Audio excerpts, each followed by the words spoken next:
Assalamualaikum warahmatullahi wabarakatuh. Perkenalkan, saya Vivi Handayani bersama dengan rekan-rekan saya, Tri Ramadianti Syafitri, Yana Zainada Firdaus, Legina Rezi Fanggi dari kelompok 6. Kelompok kami memilih paper dengan judul Almond Snacking Modulates Gut Microbiome and Metabolome in Association with Improved Cardiometabolic and Inflammatory Markers. Berikut ini adalah paper yang kami pilih. Selanjutnya, saya akan menjelaskan mengenai latar belakang mengapa penelitian pada paper ini dilakukan. Snacking dan pola makan modern. Saat ini, kebiasaan mengemil telah menjadi bagian yang tak terpisahkan dari gaya hidup modern. Faktanya, 90% orang dewasa di Amerika mengkonsumsi camilan setiap hari. Bahkan sekitar 1/4 dari total kalori harian mereka berasal dari camilan. Hal ini menjadikan camilan bukan lagi sekedar makanan kecil, melainkan komponen besar yang mempengaruhi pola makan secara keseluruhan. Camilan itu merupakan makanan yang tinggi kalori dan lemak jenuh. Hal ini dapat meningkatkan resiko sindrom metabolik.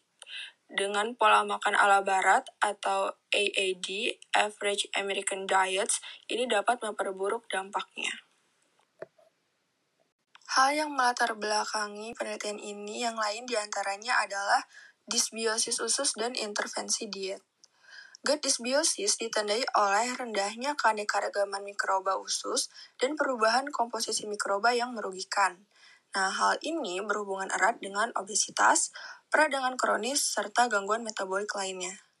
Menariknya, berbagai studi menunjukkan bahwa pola makan sangat cepat mempengaruhi komposisi mikroba usus. Salah satu diet yang terbukti memberi efek positif adalah diet Mediterania yang kaya serat, lemak tak jenuh, dan polifenol. Nah, diet ini dapat meningkatkan mikroba baik, menurunkan inflamasi, dan salah satu komponen utama dari diet Mediterania ini adalah mengkonsumsi kacang-kacangan, misalnya kacang almond. Bagaimana sih peran almond dalam kesehatan usus dan metabolik? Mengapa almond ini menjadi hal yang penting? Baik, untuk almond sendiri, ini adalah salah satu komponen utama dari diet Mediterania, di mana almond ini menyediakan asam lemak tak jenuh, protein nabati, serta serat. Nah, beberapa penelitian yang telah dilakukan sebelumnya menunjukkan bahwa konsumsi almond dapat menurunkan kolesterol LDL, meningkatkan metabolisme lipid, dan mengurangi peradangan. Selain itu, almond juga berpotensi meningkatkan keragaman mikrobiota usus dan jumlah bakteri penghasil asam lemak rantai pendek seperti butirat yang diketahui memiliki banyak manfaat untuk kesehatan usus dan metabolisme. Studi ini menyelidiki efek almond terhadap mikrobioma dan metabolisme, serta bagaimana mengkonsumsi almond sebagai camilan mempengaruhi kesehatan usus dan metabolik pada individu dengan kelebihan berat badan atau obesitas. Studi ini juga menggunakan pendekatan multi-omics, termasuk shotgun metagenomic sequencing dan untargeted metabolomics untuk memahami mekanisme penyebab perubahan mikrobioma dan metabolom akibat konsumsi almond. Selanjutnya, saya akan menjelaskan mengenai metode yang digunakan pada penelitian ini. Yang pertama adalah recruitment subject dan design study. Penelitian ini menggunakan desain randomized four-arm crossover dengan intervensi diet isokalorik selama 4 minggu untuk masing-masing fase, dipisahkan oleh 2 periode istirahat selama 2 minggu, namun hanya 2 kelompok diet yang dianalisis lebih lanjut, yaitu untuk diet almond, ALD, yang mengkonsumsi 42,5 gram almond per hari, dan diet American Average, AAD, yang mengkonsumsi makanan ringan tinggi lemak jenuh seperti keju, mentega, dan biji-bijian olahan. Di sini sampel subjeknya adalah 15 orang dengan usia antara 30-70 tahun dengan BMI 25-40 kg per meter persegi. Selanjutnya, pada penelitian ini juga dilakukan analisis mikrobiom usus dan metabolom. Sampel yang digunakan adalah sampel feses dan juga sampel serum. Nah, dari sampel feses dan serum tersebut, DNA diekstrak dari feses sebanyak 200 mg, dan kemudian ekstrasinya ini menggunakan Qiagen Power Fecal Pro DNA Kit. Untuk high throughput shotgun metagenomic sequencing digunakan Cosmos ID, dan untuk metagenomic DNA libraries di-prepare menggunakan Illumina Nextra XT Library Preparation Kit. Untuk menganalisis profil metabolit serum, digunakan NMR spektroskopi dengan bantuan perangkat lunak Genome-X. Spektrum NMR diproses secara otomatis, kemudian diperiksa dan disesuaikan secara manual untuk memastikan kualitas, terutama pada fase, baseline, dan standar internal. Selanjutnya, analisis profil asam empedu. Metode analisis profil asam empedu digunakan untuk mengukur jenis dan konsentrasi berbagai asam empedu dalam sampel feses. Asam empedu merupakan indikator penting dari kesehatan hati, metabolisme lipid, dan interaksi mikrobiota usus. Profil asam empedu dianalisis dari sampel feses menggunakan metode ekstrasi dengan metanol dingin dan LC-MS atau MS. Deteksi dilakukan dengan multiple reaction monitoring dan kuantifikasi berdasarkan kurva standar menggunakan perangkat lunak Skyline. Berbagai jenis asam empedu diklasifikasikan sebagai primer, sekunder, terkonjugasi dengan glisin, dan terkonjugasi dengan taurin. Nah, berikut ini untuk jenis asam empedu yang dianalisis dapat dilihat pada daftar berikut ini. Metode gut permeability analysis bertujuan untuk mengukur tingkat kebocoran usus atau intestinal permeability dengan mendeteksi biomarker spesifik dalam serum. Nah, untuk biomarker dalam serumnya diantaranya adalah lipopolisakarida, SCD14, dan occludin. Nah, untuk LPS ini merupakan indikator keberadaan komponen dinding sel bakteri gram negatif yang menandakan translokasi mikroba dari usus ke sirkulasi. Kemudian untuk yang SCD14 ini merupakan reseptor larut yang dilepaskan oleh sel imun sebagai respon terhadap LPS. Untuk occludin ini merupakan protein yang membentuk tight junction pada epitel usus, di mana dengan adanya penurunan pada protein ini dapat menunjukkan kerusakan pada usus. Permeabilitas usus dievaluasi dari serum menggunakan ELISA terhadap 3 biomarker. Nah, untuk prosedur ini dilakukan sesuai dengan instruksi kit dan dengan tahap inkubasi, pencucian, penambahan antibodi deteksi, hingga pembacaan OD pada 450 nanometer. Selanjutnya, untuk metode multiplex biomarker analysis, di sini dilakukan yang pertama analisis penanda inflamasi menggunakan Luminex Discovery Assay, di mana penanda yang diukur adalah inflamasi sistemik. Di sini dapat dilihat pada daftar berikut, serta regulator imun, yaitu IL-10 yang merupakan antiinflamasi dan TGF-beta. Yang kedua, untuk analisis hormon metabolik menggunakan Luminex Metabolic Kit. Untuk hormon yang diukur adalah peptide, YY total, leptin, glukagon, GLP-1 aktif, dan grelin aktif. Dan untuk yang ketiga, dilakukan ELISA untuk calprotectin dan sekretori IgA, IgG, di mana penanda usus yang diukur adalah calprotectin yang merupakan penanda inflamasi lokal di saluran cerna, serta sekretori IgA atau IgE yang merupakan penanda imunitas mukosa. Yang terakhir, metode untuk analisis bioinformatika dan statistika.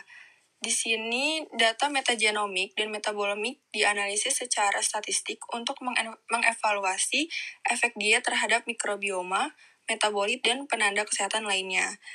Digunakan berbagai pendekatan pada metode ini, diantaranya adalah t-test untuk efek carryover, di mana uji carryover ini dilakukan untuk memastikan urutan diet tidak mempengaruhi hasil. Kemudian dilakukan juga indeks keanekaragaman Shannon dan Chow-Wan, PCOA, Kruskal-Wallis, Permanova, serta linear mix model. Nah, untuk korelasi signifikan divisualisasikan dalam bentuk jaringan menggunakan Cytoscape dengan koreksi Benjamin Holberg untuk uji multiple. Selanjutnya, hasil yang diperoleh setelah 4 minggu intervensi diet dilakukan analisis perubahan mikrobiom untuk mengetahui pengaruh AAD dan ALD terhadap diversitas mikrobiomnya.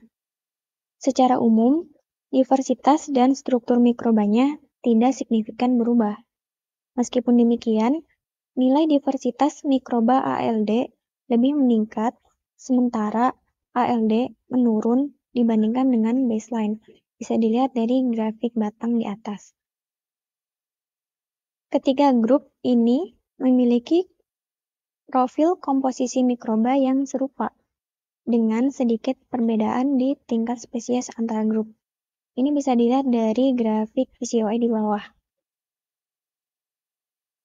Dari hasil heatmap ini, kita bisa melihat pada tingkat filum, Actinobacteria terlihat lebih unggul pada AAD dibandingkan dengan baseline dan ALD. Hal ini banyak dipengaruhi oleh kelimpahan famili Bifidobacteriaceae, seperti Bifidobacterium adolescentis. Selain itu, Ruminococcacea signifikan meningkat selama intervensi ALD, diakibatkan kelimpahan Faecalibacterium prausnitzi, yang merupakan bakteri peproduksi butirat dalam usus. Bakteri ini juga ditemukan signifikan berbeda berdasarkan jenis kelamin, di mana bakteri ini ditemukan lebih tinggi pada pria dibandingkan wanita. Kemudian dari grafik paling kanan, untuk menganalisis apakah perubahan mikrobiom ini konsisten di semua subjek, dilakukan analisis kelimpahan relatif tiap subjek. Dari grafik paling kanan kita bisa melihat Prausnitzi terlihat konsisten signifikan meningkat pada ALD dibandingkan dengan AAD dan baseline. Selain itu, L. celerecrescens konsisten meningkat selama AAD dibandingkan dengan ALD dan baseline. Selain itu juga Bifidobacterium adolescens dan longum sebenarnya terlihat meningkat di AAD dibandingkan dengan baseline. Namun, hal ini tidak ditemukan di ALD. Perubahan mikrobiom diinduksi oleh perubahan metabolit di usus, termasuk asam ampedu. Metabolit ini dapat mempengaruhi homeostatis usus, sistem imun, dan kesehatan metabolisme tubuh. Oleh karena itu, di sini dilakukan analisis perubahan profil metabolit yang ada di usus. Bisa dilihat dari plot PCOA di atas, sama seperti analisis mikrobiom sebelumnya, plot ini menunjukkan tidak terdapat perubahan signifikan pada profil metabolit usus di ketiga grup.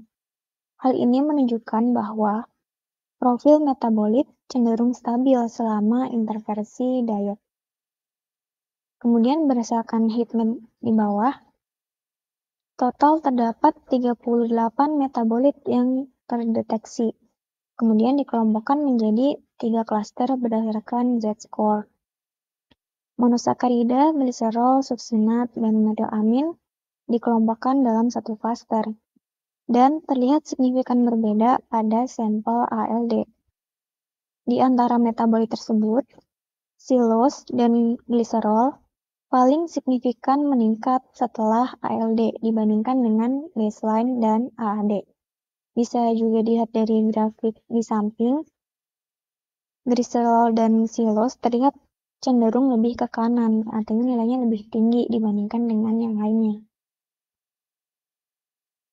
Kemudian selain itu terdapat klaster yang paling besar, yaitu asam amino termasuk BCAA dan BCFA. konsentrasinya cenderung dipertahankan atau meningkat setelah AAD dibandingkan dengan baseline. Selain itu, dua SCFA utama, asetat dan butirat, menurun selama AAD dan ALD, akan tetapi masih lebih tinggi pada ALD dibandingkan AAD. Metabolit produk sampingan dan mikrobiota lebih banyak diproduksi selama AAD dibandingkan baseline dan ALD. Lebih dari setengah metabolit khusus menunjukkan perbedaan konsentrasi yang signifikan berdasarkan jenis kelamin. ALD dan AAD tidak banyak menginduksi perubahan profil asam empedu. Ketiga kelompok tidak ada perbedaan yang signifikan terhadap total asam empedu. Ini bisa dilihat dari grafik PCOE sebelah kanan, tidak ada perubahan yang signifikan. Namun, ada beberapa asam empedu yang terlihat berbeda signifikan jika dibandingkan antar kelompok. Selain itu, berdasarkan analisis two-way ANOVA, terdapat beberapa asam empedu seperti ACLA yang berbeda signifikan antar jenis kelamin. Selain itu, GLCA ditemukan meningkat pada AAD dan menurun pada ALD dibandingkan baseline. Selanjutnya dilakukan analisis metabolom serum untuk memberikan gambaran metabolit antar host dan mikrobiota dan menjelaskan bagaimana produk sampingan metabolit usus masuk ke dalam aliran darah dan mempengaruhi fisiologi inang. Setelah dilakukan analisis, dilihat dari heat map sebelah kiri, terdeteksi terdapat 32 metabolit yang terbagi dalam dua klaster. Secara umum, tidak terdapat perbedaan yang signifikan antar kelompok. Sebagian besar asam amino, termasuk BCAA, dikelompokkan bersama dan terlihat menurun setelah AAD dan ALD. Selain itu, metabolit utama seperti glukosa, pirufat, suksinat juga berkurang setelah AAD dan ALD.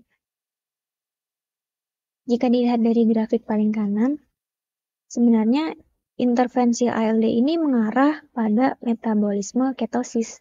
Hal ini ditandai dengan kenaikan 3-hidroksibutirat, asetat, dan kreatin. Selain itu, kadar ornitin menariknya ditemukan menurun. Ornitin ini sebenarnya diperoleh dari arginin yang banyak terkandung di almond.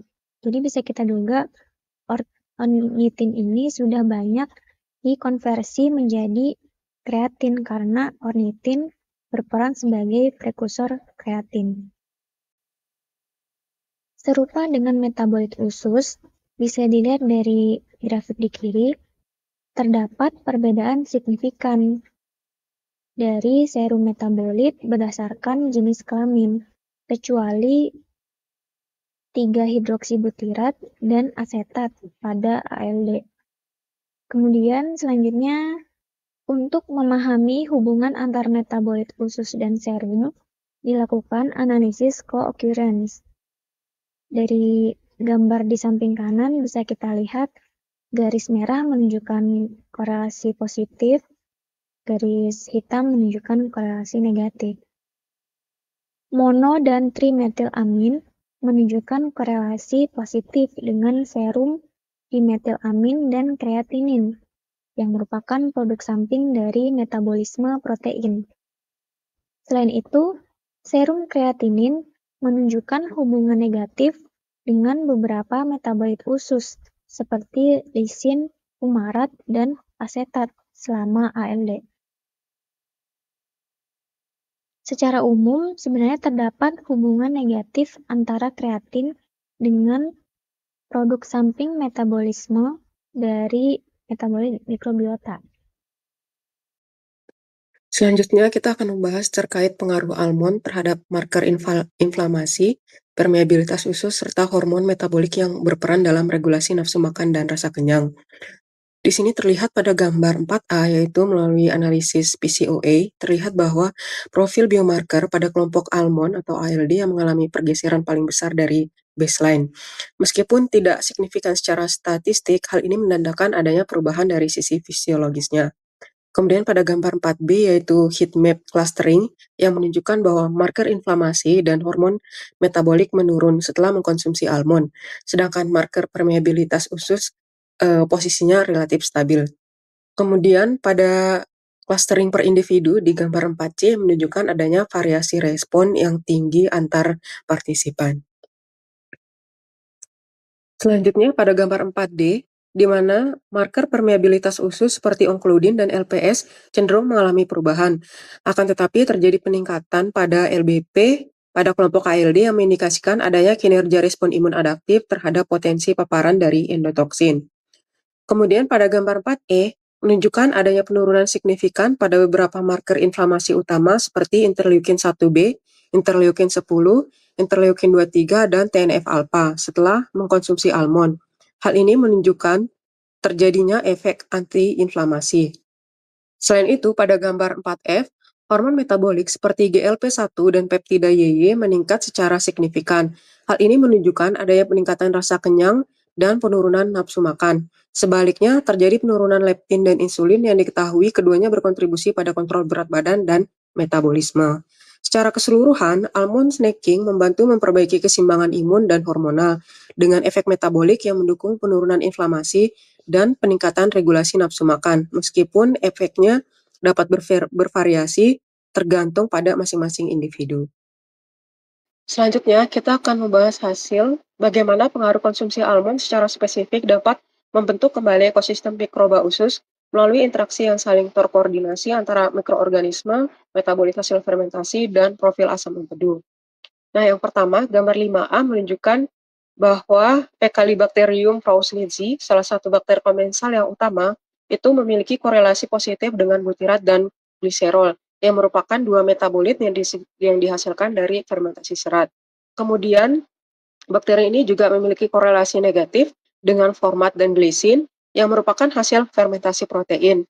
Hal ini menandakan adanya aktivitas fermentatif yang mengarah pada produksi metabolit untuk antiinflamasi. Selain itu, Fusicatenibacter saccariforans menunjukkan korelasi positif dengan total asam empedu sekunder atau 2-BAS, sementara Ruminococcus torqueus yang jumlahnya lebih dominan setelah melakukan diet AAD memiliki korelasi negatif terhadap 2-BAS dan korelasi positif dengan LPS yang mengindikasikan peningkatan permeabilitas usus dan potensi inflamasi. Kemudian selanjutnya Bifidobacterium logum yang juga meningkat pada diet AAD berkorelasi negatif dengan beberapa asam amino seperti histidin, metionin, dan treonin. Pada gambar 5B menunjukkan hasil analisis korelasi jaringan antara marker, mikroba, dan metabolit. Nah, di sini hormon metabolit GLP-1 berkorelasi positif dengan SCFA seperti propinat dan butirat yang mendukung pelepasannya oleh sel L di usus. Kemudian SIGA, imunoglobin sekretorik, memiliki korelasi negatif dengan metabolit seperti trimetilamin, suksinat, dan metanol yang seringkali diasosiasikan dengan kondisi disbiosis. Kemudian, beberapa marker inflamasi utama seperti interleukin beta, interferon gamma, dan kalprotectin menunjukkan asosiasi yang kuat dengan profil asam amino. Hal ini menunjukkan bahwa perubahan metabolisme asam empedu juga mempengaruhi respon imun. Kemudian, peptida YY yang merupakan hormon kenyang berkorelasi positif dengan asam amino seperti glisin, leusin, asparagin, dan triptofan. Hal ini menunjukkan adanya keterkaitan antara metabolisme protein dan regulasi nafsu makan. Selanjutnya pada gambar 5C, secara spesifik menyoroti korelasi negatif yang kuat antara F. prausnitzii dengan beberapa marker penyakit untuk resiko kardiometabolonik, seperti tekanan darah sistolik, kolesterol total, dan non-HDL kolesterol. Hal ini memperkuat peran F. prausnitzii sebagai indikator kesehatan metabolit. Dari studi ini dapat kita lihat bahwa Konsumsi almond sebagai camilan sehat selama 4 minggu dapat memberikan manfaat terhadap kesehatan usus dan sistem metabolik. Salah satu temuan utamanya adalah peningkatan bakteri Faecalibacterium fauninsi yang signifikan. Nah, di mana bakteri ini merupakan bakteri komensal utama di usus manusia yang dikenal sebagai penghasil butirat. Butirat ini berfungsi untuk memperkuat integritas epitel usus, menekan inflamasi melalui penghambatan jalur TLR4 dan NF-kB, serta mendukung regulasi energi dan metabolisme.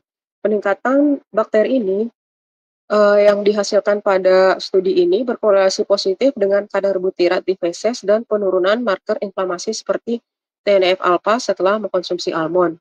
Meskipun kadar butirat tidak berbeda signifikan antar kelompok, namun kemungkinan karena SCFA tersebut cepat diserap oleh sel epitel atau digunakan oleh mikroba lain. Selain mendukung pertumbuhan mikroba fungsional, almond juga mampu menurunkan jumlah bakteri oportunistik seperti Dorrea longicatena, Ruminococcus turquoise, Anaerostipes hardus, dan Collinsella aerofaciens. Beberapa di antaranya bakteri ini terlibat dalam degradasi mukin dan proses inflamasi, serta berasosiasi dengan obesitas dan penyakit kardiovaskular. Nah, penurunan ini terjadi akibat adanya gangguan pola cross-feeding antar mikroba karena adanya peningkatan asupan serat fermentasi dari almond. Penurunan bakteri patogen dan peningkatan mikroba simbiotik menunjukkan adanya reorganisasi ekologis mikrobiota usus yang lebih sehat dan lebih seimbang. Nah, secara keseluruhan, hasil ini memperkuat peran almond sebagai makanan yang dapat mendukung kesehatan usus, mengurangi peradangan, dan berpotensi menurunkan risiko buruk pada sistem metabolik dan kardiovaskular. Baik, selanjutnya terkait dengan pembahasan bahwa mengkonsumsi almond ini juga menyebabkan adanya peningkatan monosakarida dan penurunan asam amino. Nah, jadi studi ini itu menunjukkan bahwa mengkonsumsi almond secara signifikan itu dapat meningkatkan kadar monosakarida seperti gliserol, silosa, dan L-arabinosa, terutama dalam kelompok ALD. Dan di sisi lain bahwa kadar asam amino ini termasuk BCAA dan BCFA justru mengalami penurunan. Nah, adanya peningkatan gliserol kemungkinan besar itu berasal dari aktivitas lipolisis, yang mana mengingat bahwa almond ini mengandung lemak sehat dalam jumlah yang tinggi. Pemecahan lemak ini menghasilkan asam lemak bebas dan gliserol yang kemudian terdeteksi dalam feses gitu. Dan silosa dan arabinosa sendiri itu juga merupakan bagian dari karbohidrat non-digestible gitu kan ya, yang ditemukan dalam dinding sel almond. Nah, jadi kedua senyawa ini itu bersifat sebagai prebiotik dan berperan sebagai substrat untuk memfermentasi bagian mikrobiota usus dalam produksi SCFA seperti butirat gitu. Kemudian berdasarkan studi yang dilakukan pada hewan coba itu menunjukkan bahwa perlakuan dengan L-arabinosa pada tikus yang diberi diet tinggi lemak itu terbukti bermanfaat dalam menekan menekan peningkatan berat badan. Jadi dapat menurunkan kadar insulin serta mengurangi inflamasi sistemik yang ditandai dengan penurunan kadar LPS. Nah, jadi penurunan asam amino ini terutama BCAA diinterpretasikan sebagai indikator efisiensi ekosistem mikrobiota, yang mana hal ini didukung oleh dua kemungkinan. Yang pertama adalah meningkatnya konsumsi asam amino oleh mikroba usus yang berubah akibat intervensi almond. Kemudian yang kedua, adanya efek serat prebiotik yang memperlambat transit usus, sehingga memberi waktu lebih lama untuk pencernaan protein dan penyerapan asam amino secara optimal. Kemudian, dengan mengkonsumsi almond ini juga meningkatkan suksinat pada feses gitu. Jadi hasil penelitian yang telah dilakukan oleh peneliti ini yang kami ambil sebagai data representasi hari ini adalah bahwa penelitian ini menunjukkan adanya kadar suksinat dalam feses yang meningkat dan menandakan adanya peningkatan aktivitas metabolisme energi terutama pada jalur siklus asam sitrat, yaitu TCA cycle yang kita tahu gitu teman-teman. Nah, jadi peningkatan ini berasosiasi dengan kandungan MUFA dan PUFA dari almond yang mendukung efisiensi metabolisme mikroba gitu. Kemudian selanjutnya dari hasil penelitian ini juga diketahui bahwa adanya penurunan asam empedu sekunder. Nah, jadi poin penting lain adalah terjadinya penurunan kadar asam empedu sekunder seperti GLCA, LCA, dan ALCA dalam kelompok ALD gitu. Nah, jadi asam empedu sekunder ini telah banyak dikaitkan dengan gangguan saluran pencernaan dan peningkatan risiko kanker kolon gitu. Nah, jadi yang menarik dari hasil ini adalah bahwa pola makan tinggi lemak jenuh itu justru meningkatkan produksi asam empedu sekunder, sehingga penurunan ini mencerminkan bahwa konsumsi almond yaitu produk atau cemilan yang tinggi lemak sehat itu bisa mendukung keseimbangan metabolik dan proteksi mukosa.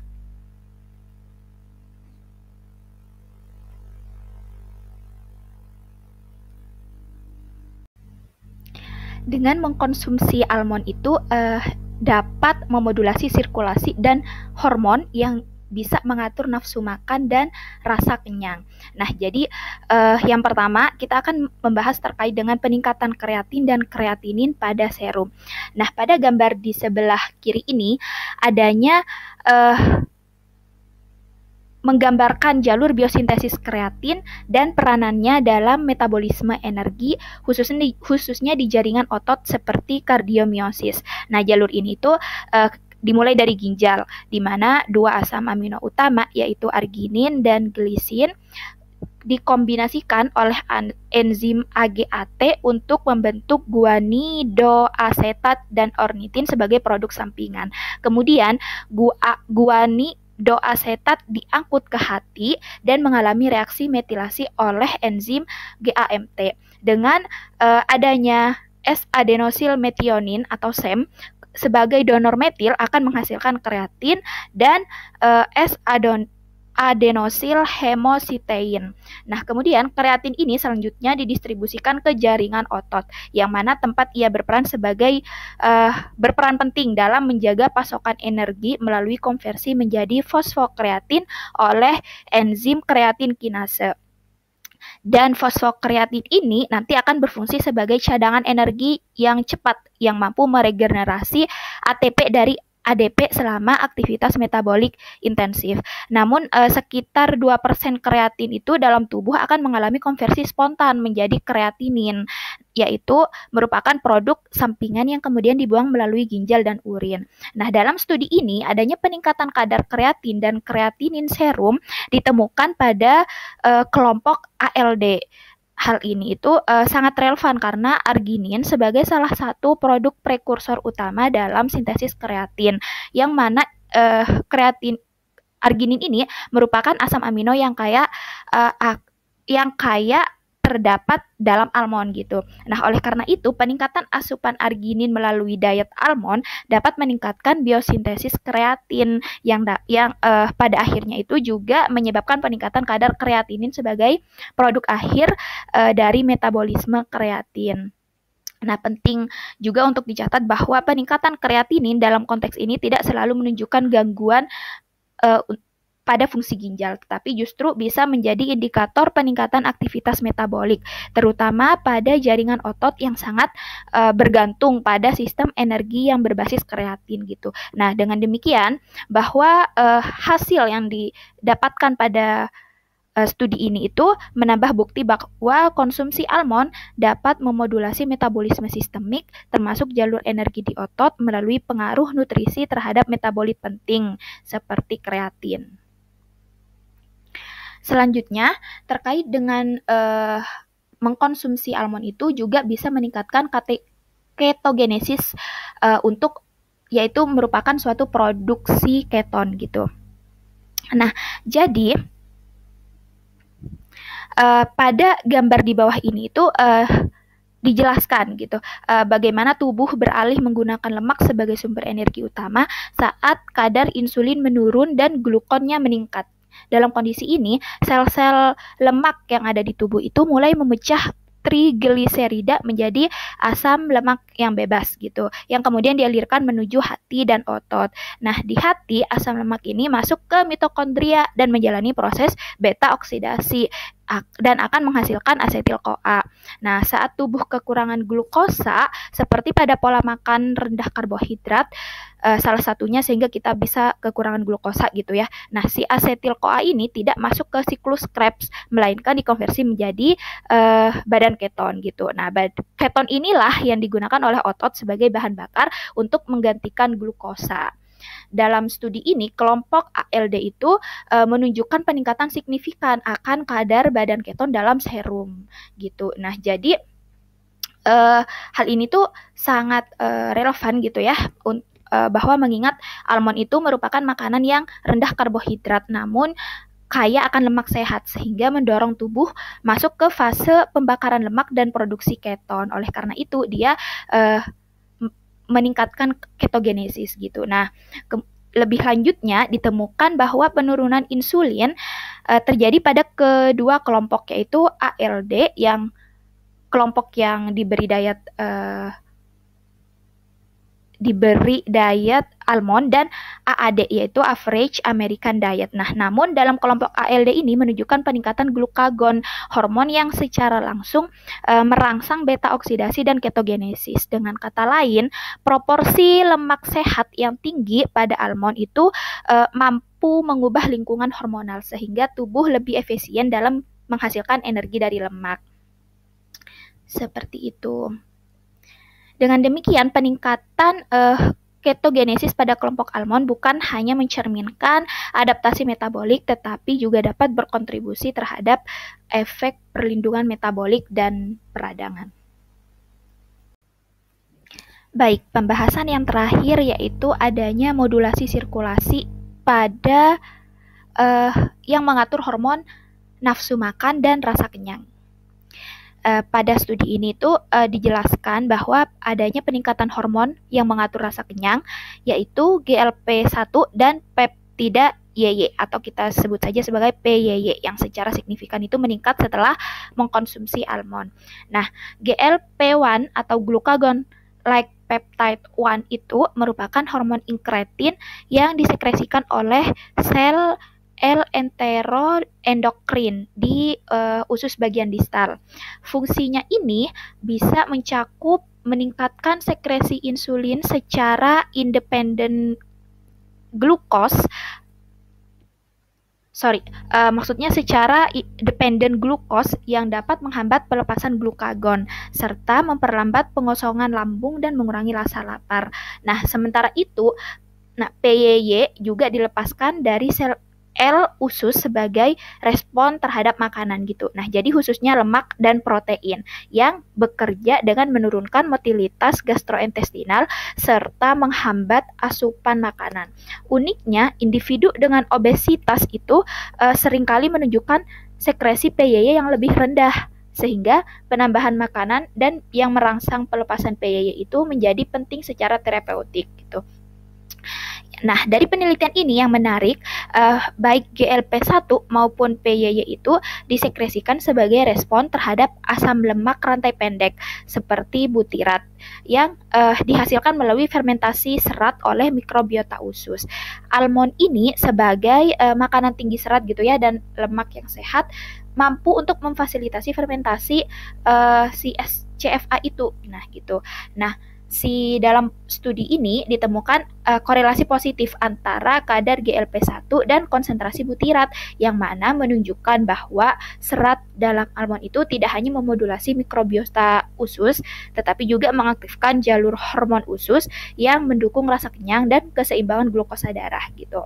Nah, dengan kata lain, konsumsi almond itu juga dapat memperbaiki lingkungan usus dan sensitivitas pada metabolik melalui modulasi mikrobiota dan peningkatan sekresi hormon rasa kenyang yang pada gilirannya itu akhirnya akan mendukung pengaturan nafsu makan dan potensi manajemen berat badan gitu.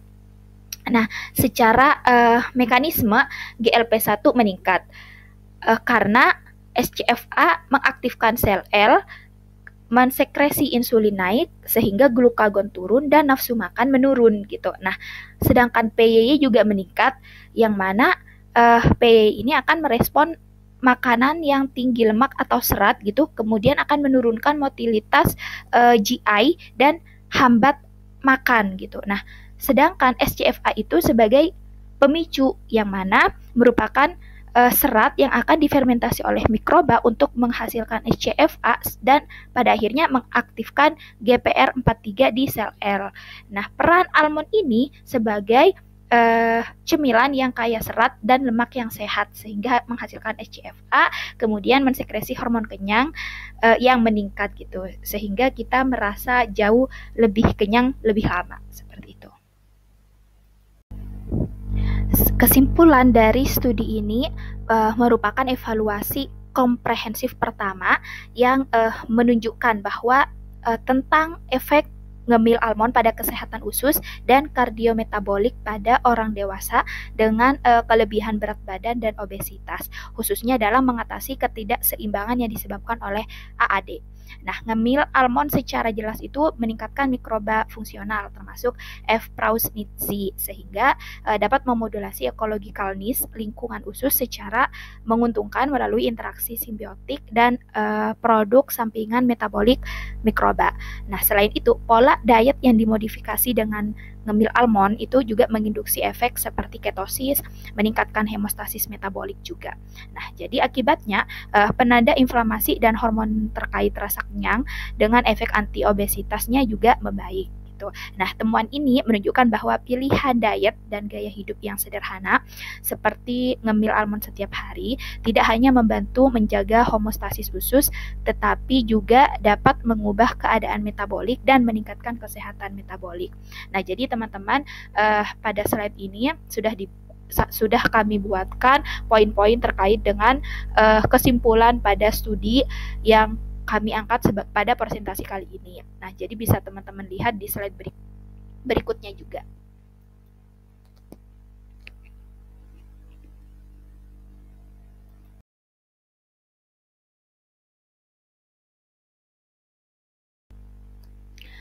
Pada studi ini kita juga menemukan keterbatasan atau kekurangan dari penelitian yang telah dilakukan oleh peneliti gitu. Nah, jadi yang pertama terkait jumlah subjeknya itu yang lebih kecil dari yang diperkirakan di awal selama intervensi, yaitu jumlah awalnya 48 tapi yang dianalisis menjadi 15 gitu. Nah, kemudian yang kedua adanya pengumpulan dan analisis sampel tinja itu ditambahkan pada pertengahan penelitian sehingga data akhir yang hanya terkumpul itu dari 15 kandidat gitu. Nah, kemudian yang ketiga adanya kompleksitas dan banyaknya fitur hasil sehingga menjadi tantangan untuk ukuran sampel yang kurang tepat. Yang keempat, penelitian ini juga tidak memiliki strength untuk mengevaluasi efek spesifik dari seks gitu. Nah, yang terakhir, tidak adanya pengukuran profil mikroba setelah periode washout. Nah, jadi peneliti di sini pada studi ini tuh juga tidak melakukan pengukuran profil mikroba setelah selesai ALD gitu ya, bagaimana keadaannya atau profil mikrobanya setelah mengkonsumsi almond itu, apakah dia kembali ke keadaan baseline atau tetap gitu.